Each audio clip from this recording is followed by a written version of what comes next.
Hi, this is Wyatt Cash from Scoop News Group, and we're talking with David Egts from Red Hat today.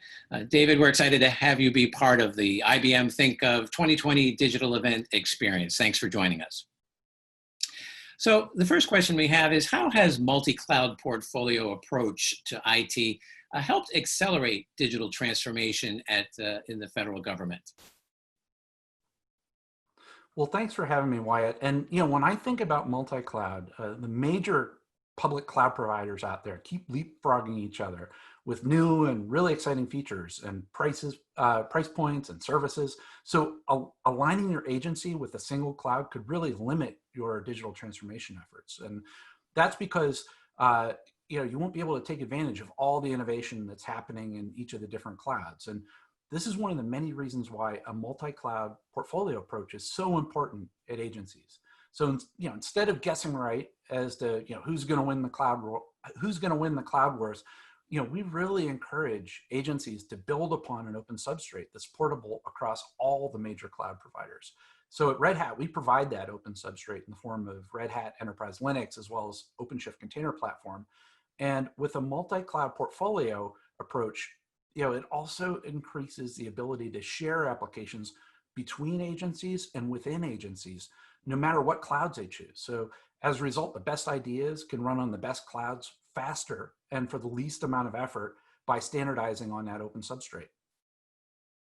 Well, David, how have automated workflow applications transformed the delivery of digital services in government?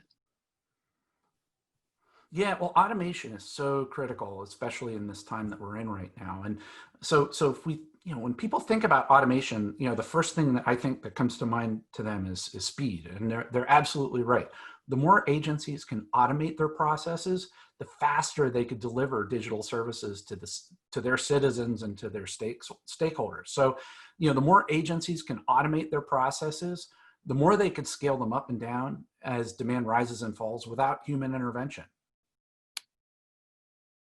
And what are the top two priorities you'd recommend for protecting government data more securely at federal agencies in general? Well, Wyatt, when I think about if I were to have three top priorities, it would be automate, automate, automate. Going back to the previous question, one often overlooked benefit of automation is improved security. Most security breaches are due to either human error or running unpatched systems with known security vulnerabilities that already have fixes available. So if you automate, you're actually increasing repeatability by removing human error and inconsistencies. You could also automate your security to scan your systems to see if they've drifted from a known security baseline or if they're missing critical patches, and if so, snap them back into compliance.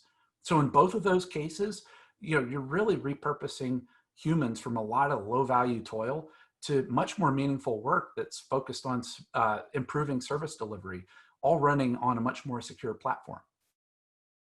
And lastly, what's one of the key IT lessons that you think the IT community might take away from the pandemic as we think about the federal government as we look to the future?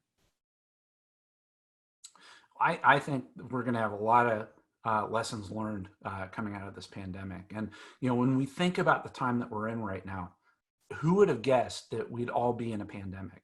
Who would have planned for it? Who would have set aside budget for it? So, to me, the lesson learned is keeping your options as open as possible is the key to maximizing your flexibility in these really turbulent times. So by building on the open substrate I mentioned earlier, you could quickly move and burst applications as needs dictate, from on-premise to public cloud to the edge, with minimal rework.